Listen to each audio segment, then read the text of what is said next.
नमस्कार दोस्तों।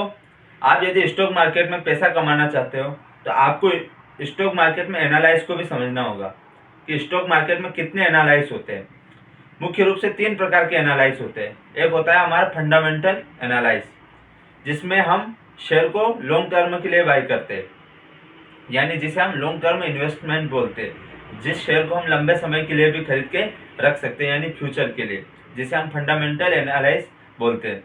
Fundamental analyse में हम कंपनी के बिजनेस का एनालाइज करते हैं, कंपनी के वैल्यूएशन का एनालाइज करते हैं, उसके फाइनेंशियल का एनालाइज करते हैं, जिसे हम फंडामेंटल एनालाइज बोलते हैं। दूसरा होता है टेक्निकल एनालाइज। टेक्निकल एनालाइज में क्या होता है कि हम उसके चार्ट का एनालाइज करते हैं, यानी ये जो चार्ट है मुख्य रूप से ये एक शेयर की प्राइस है कि कब इसकी प्राइस घटेगी या बढ़ेगी। तो यह चार्ट का हम एनालाइज करते हैं, जिसे हम वो शेयर की एक तरीके से शेयर की जो प्राइस है वही चार्ट होता है। तीसरा होता है डेटा एनालाइज। डेटा एनालाइज में हम क्या करते हैं, जैसे हम ऑप्शन ट्रेडिंग करते हैं तो ऑप्शन ट्रेडिंग में जब ऑप्शन चेन होती है हम उसका डेटा एनालाइज करते हैं। जब उसकी चेन को हम देखते हैं तो वो हमारा ऑप्शन चेन का एनालाइज होता है, जिसे हम डेटा एनालाइज बोलते हैं। हम यहाँ पर टेक्निकल एनालाइज को समझने वाले हैं। अगर आपको फंडामेंटल एनालाइज को भी समझना है तो हम नेक्स्ट वीडियो में फंडामेंटल एनालाइज को समझेंगे। यहाँ पर हम टेक्निकल एनालाइज को पहले समझ लेते हैं। देखिए, सबसे पहले आपको कैंडल को समझना बहुत जरूरी है।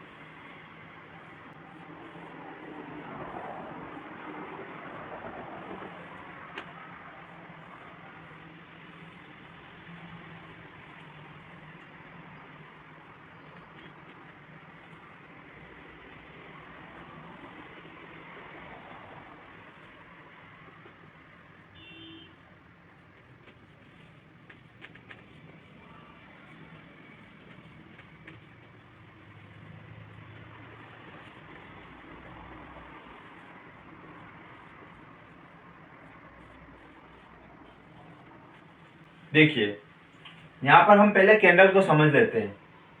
देखिए, एक हमारी 2 कैंडल बनती है, एक बनती है ग्रीन कैंडल और एक बनती है रेड कैंडल। पहले हम यहाँ पर ग्रीन कैंडल को समझ लेते हैं। देखिए, मान लीजिए कोई शेयर है, उस शेयर की प्राइस ओपन हुई 100 रुपए पर, और जो हमारी कैंडल है हम उसको 1 घंटे के टाइम फ्रेम पर ले लेते हैं, यानी जो हमारा टाइम फ्रेम की जो कैंडल है वो 1 घंटे के टाइम फ्रेम वाली कैंडल है। देखिए, अब यहाँ पर इस कैंडल की जो प्राइस स्टार्ट हुई वो 100 रुपए पर किसी शेयर की प्राइस स्टार्ट हुई। अब हमारा 1 घंटा चल रहा है। मान लीजिए उसी 1 घंटे में इस शेयर की प्राइस नीचे आ जाती है, लो। तो यहाँ पर लो पर आती कितनी हो जाती है, 90 रुपए। अभी हमारा 1 घंटा चल ही रहा है, यहाँ पर लो को यहाँ पर टच करके 90 वापस फिर ऊपर चली जाती है। कहाँ पर आ जाती है, वापस 100 पर आ जाती है। फिर धीरे धीरे यहाँ से बढ़ते बढ़ते बढ़ते कहाँ पर चली जाती है, 120 पर। हाई कितनी हो जाती है हमारी, 120। फिर उसी समय 1 घंटे में वापस एक क्लोज कितने पर होती है, 110 रुपए पर। यानी ओपन कितने पर हुई थी, 100 रुपए पर, और क्लोज कितने पर हुई, 110 रुपए पर। यानी हमें यहाँ पर कितने, 10 रुपए का प्रॉफिट हुआ। तो जिसने इसका लो कितना बनाया था, 90 रुपए, और हाई कितना बनाया था, 120 रुपए। तो ये हमारी ग्रीन कैंडल है जिसमें हमें प्रॉफिट मिला। अब जैसे इसका विपरीत हो जाता है रेड वाली कैंडल में। देखिए, हाई तो दोनों का सेम होता है और लो भी दोनों का सेम होता है। ये जो लाइन होती है जिसे हम विक बोलते हैं, विक लोअर और विक अपर, ये हमारी विक अपर है। देखो, अब ये कैंडल कितने पे स्टार्ट हुई थी, 90 पर। मान लीजिए इसको भी 100 पर ही मान लेते हैं। 100 पर ओपन हुई और हाई कितना बनाया इसने, 110। हाई 110 बनाया, और लो कितना बनाया इसने, 80 रुपए, और क्लोज कितने पर हुई, 90 पर।